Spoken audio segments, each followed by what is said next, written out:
Yeah, I remember reading this, I think. We've been accidentally geoengineering the Earth for decades. We have to go back. We have to go back. It turned out the sulfur dioxide being emitted by the ships wasn't simply making air quality worse, it was also seeding low-lying ocean clouds, brightening them and causing them to reflect sunlight away from the planet to cool things down. We need to. We need to load artillery with giant reflective particles. We need to fire glitter into the high atmosphere. It's the only way. So we made it worse by using a cleaner burning fuel? Yes. Would bringing back 80s hairspray help? Maybe it would. Who knows? You don't know if you don't try. Can we do cloud seeding on a massive scale? Yes. We could. It's just whether or not we want to. We have better chemicals to do this than sulfur dioxide, Jossie the Lib. We have less destructive chemicals for cloud seeding. You can use seawater for cloud seeding. Yeah, you can, can't you? You just need anything up there in the air, right? If you're firing seawater, you know, what we need to do is build a colossal railgun that just constantly sprays seawater up in the air. That's what we need. Why don't we just make a massive mirror like in Futurama? I mean, that is a proposed idea. It's not impossible either. That is like a doable thing. Be expensive. Yeah, it's called the albedo of the Earth. It's important, and it shrunk because of the ice caps. The ice caps reflected the most amount of light on Earth, and them shrinking fucked us up. Yeah. Like the process is accelerating. No joke, sailboats with seawater jets could do a lot. Probably, yeah. I just know if we weren't under the whims of corporations and countries actually band together, we could fix this. Well, no, the real issue here is that any effort that we do to seed the clouds is going to have a very strong impact on the water cycle for this planet, which means that invariably some countries are going to be pretty nervous if they like really rely on a specific cycle, for example, like if they understand that, you know, any change to it could really fuck them up. That it's very possible that any changes made could disproportionately affect them negatively. No matter what happens, the West will be fine because we're the West. We have the money and the power. But if you're in like Indonesia and it's like, oh, actually, like it's very possible that the rain season will be changed and you're just going to have like a perma-drought now. You know, you just like the climate of your area might be irreparably changed. Like it's not even like a cycle thing you weather through. It's just like, no, you don't get that anymore. You don't get enough rain to sustain the current like climate over there. So people would be nervous about it. Yeah, or it rains too much, you know, can also happen. Sounds good, doesn't work. Well, no, it could work. It's just, you know, it's spooky is the thing, you know? It could work, but it's spooky. There's a perma-drought in central Cali. I grew up in Cali, trust me, I know about it. Yeah, Benjamin, carbon capture technology still seems to be kind of a meme. Unless something like really magical changes about it. I don't know if that's going to be the case. It seems like our bets here are pretty much like reflect a bunch of the sunlight through cloud seeding or yeah, pretty much that, huh? Keir Starmer believes in carbon capture. Of course he does. He's a fucking stooge for business. And carbon capture is like the technology that least implicates corporations or changes the status quo. Check this out. Carbon recapture plant in Iceland uses geothermal power. It's, yeah, I mean, it's just like this doesn't really... The facility consists of 8 collector containers with an annual capture capacity of 500 tons each. Annual capture capacity of 500 tons. This whole facility... 8 of them, so what, 4,000 tons per year of carbon captured? It like that's like nothing, you know? That's like yeah, I don't know. I mean, it's all from like geothermal, so I guess it's kind of free, but it's nothing. What do you do with the carbon capture? You like bury it underground or something. You have to like store it too, you know? It's a fucking start at least. Sure. Yeah, it's a start. It's like it's a start in the sense of like, I don't know, you're using a vacuum to suck up dust from the edges of a collapsed building that people are screaming inside of, you know? I don't necessarily think the vacuum is hurting, but there's probably other, you know, it's probably, you know, unless some magic happens. I just don't know what magic could make this viable, largely because of the storage element of it, you know?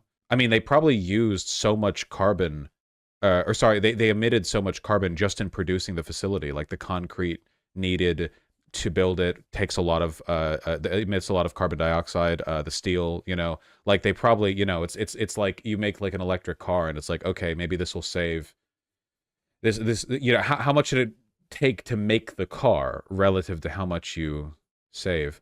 It's mostly an electricity cost. Yeah, but you know, I mean, I guess maybe in Finland a lot of their electricity comes from renewable sources, but that carbon is sold to use in industry. I guess. Storage isn't an issue. There's tons of spaces that you could use for it. It's also essential to get to net zero. The ICCC has no scenarios where we get to net zero without it. I don't know how it's essential to get to. No technology exists to even remotely scale this to the necessary level. I don't know. Yeah, exactly, Andy. It's just so much. We're dealing with such a scale. Right now, it's a scale problem, but massive investment can make a big difference. No, no, no, no, no, no, no. It couldn't. The problem isn't we need more money being put into this. We need a totally different technology doing it. Like whatever this is, running 24/7, using energy, constructing the facility. Like it's not just a matter of like, well, we just need a bigger one, you know? It's that like this is fundamentally unviable. This rate of processing, this will never work at scale. You'd be building facilities the size of cities. So we would need some other way of doing it. I don't really know. No, the technology we have needs to increase in efficiency, but it needs to by orders of magnitude, not just like we need to tweak out the efficiency a little bit, but like by enormous amounts. And even then, I don't know what we do with all that stored carbon. The logistics of transporting all that carbon would be massive on its own.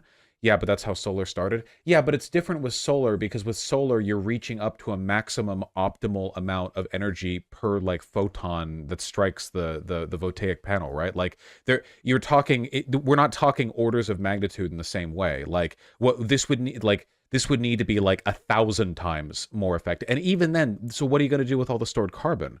Just store it? Well, we can't just store all of that. Turn it into construction bricks?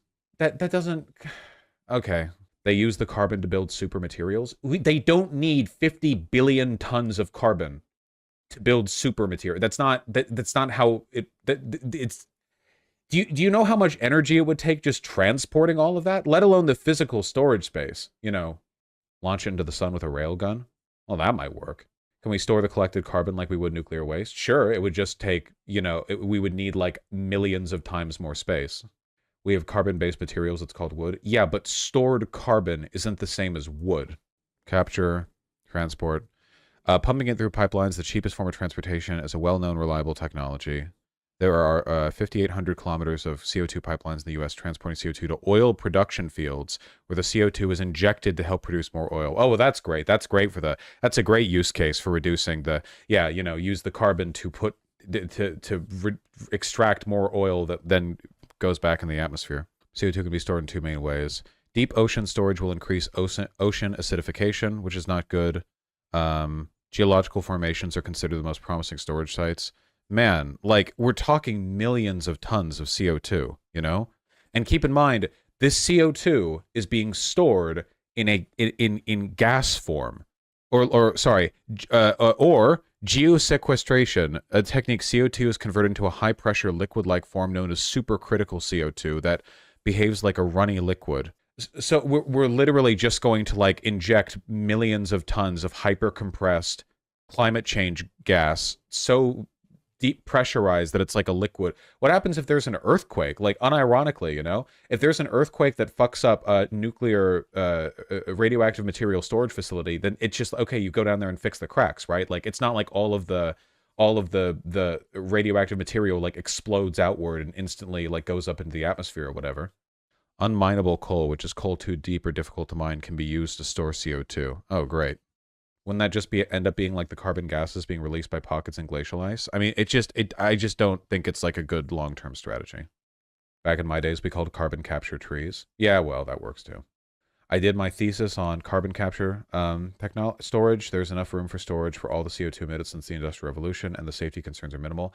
Okay, you could be right on that. I just don't buy it. I just genuinely don't think like, yeah, no problems, we can just store 50 squadrillion tons of hyper-pressurized carbon dioxide. I don't believe that.